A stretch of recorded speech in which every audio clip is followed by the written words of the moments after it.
Solving absolute value equations. An absolute value. The absolute value of a number is the distance the number is away from zero on a number line. The absolute value of a number is always positive because distances can never be negative. If we take a look at this number line, we see that the absolute value of -3 is equal to +3 because it's 3 units away from 0. The absolute value of 0 is equal to 0 because there's no distance between 0. And the absolute value of +5 is equal to 5 because it's 5 units away from 0. Absolute value equations typically have two answers. The reason that they have two answers is because there's two values that will give you an absolute value that's equal to +10. +10, the absolute value, will give you 10, and -10, the absolute value, will give you +10. So we need to find the two numbers that will equal both +10 and -10. Those two solutions are x equals 3 and x equals -7. -17. You're going to check your answer in the original equations. So what that means is you plug in the value into the original equation. So our first answer was x equals 3. Plug it in. 3 plus 7, take the absolute value, is equal to 10. That worked. And then we're going to check our second answer.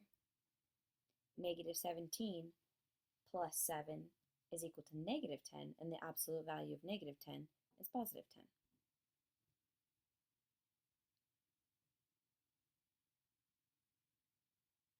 Here we have a little bit more complicated absolute value equation. The first thing you need to do here is to isolate the absolute value. That means to get the absolute value on one side by itself. So the first thing we have to do is cancel out the 5s. And then the next thing we need to do is cancel out the 3s. So now we have the absolute value of 4w minus 1 is equal to 5. The next step is to set up the two equations. 4w minus 1 equals 5, and 4w minus 1 equals -5. We're going to solve both equations. So the first answer we get is w equals 3/2. The second answer we get is w equals -1. Whenever we're solving equations, we always have to check in the original equation. The reason why we have to do this is to see if we made any mistakes along the way. So we take the 3/2, plug it in for x. 4 times 3/2 is 6. 6 minus 1 is 5. The absolute value of 5 is 5 times 3 is 15 minus 5 is 10. Now we're going to check our other answer of -1.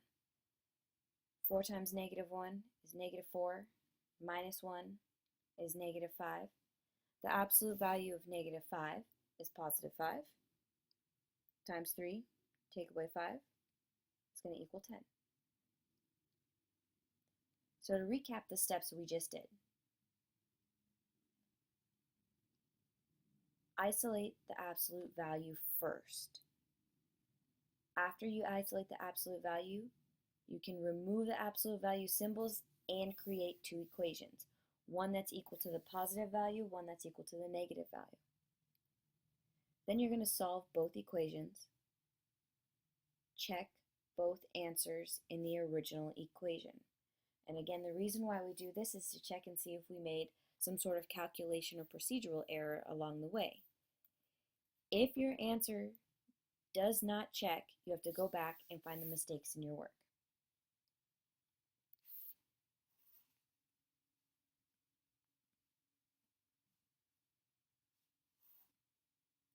Here we have the equation 3x minus 4 absolute value equals -4x minus 1. The first step is the same as last time. We set up two equations. One, we keep it the same, just drop the absolute value. 3x minus 4 equals negative 4x minus 1. And then 3x minus 4 equals the negative of negative 4x minus 1.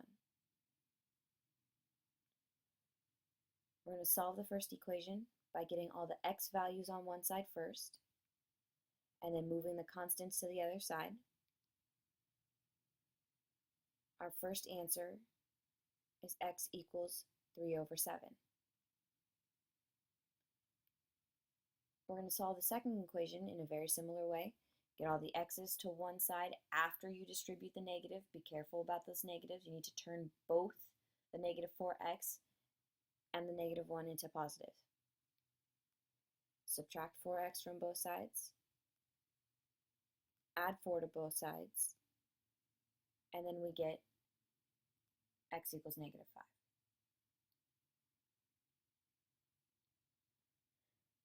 We need to check both of our answers in the original equation.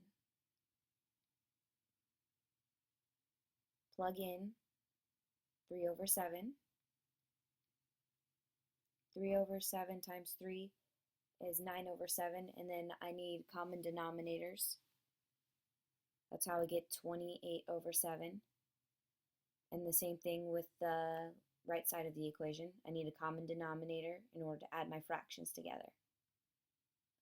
Then I get the absolute value of negative 19 over 7 equals negative 19 over 7. We have a problem here because the absolute value turns the number into a positive value. And positive 19 over 7 does not equal negative 19 over 7. That one didn't work. We're going to check negative 5 next. And as I'm checking negative 5, I'm getting the absolute value of negative 19 equals positive 19. This one's okay because we end up with positive 19 equal positive 19. So again, to recap the steps, isolate the absolute value first. Remove the absolute value symbols to create two equations.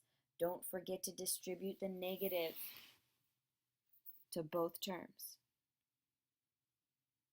Solve both equations, check in the original.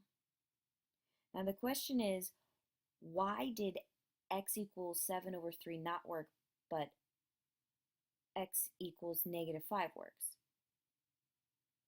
That's because negative 5 is the real solution to the equation, and 3 over 7 is what's called an extraneous solution. So an extraneous solution is a solution of an equation derived from an original equation that is not a solution to the original. Basically what that means is the answer of 3 over 7, it's a solution to the part of the equation that we made ourselves. It's a solution to the one without the absolute value, but not the original one. And that's why we have to check our answer in the original equation, because these extraneous solutions are going to sneak up on us. How do we check for extraneous solutions? So we have this equation, absolute value 2x plus 8 equals 3x plus 7. And when I solved it, I got these two answers. X equals 1 and x equals negative 3. When I check x equals 1, I get the absolute value of 10 is equal to 10. When I check x equals negative 3, I get the absolute value of 2 is equal to negative 2. And that's not true. So x equals 1 is the real solution because it checked in the original, and x equals negative 3 is the extraneous solution because it didn't work in the original equation.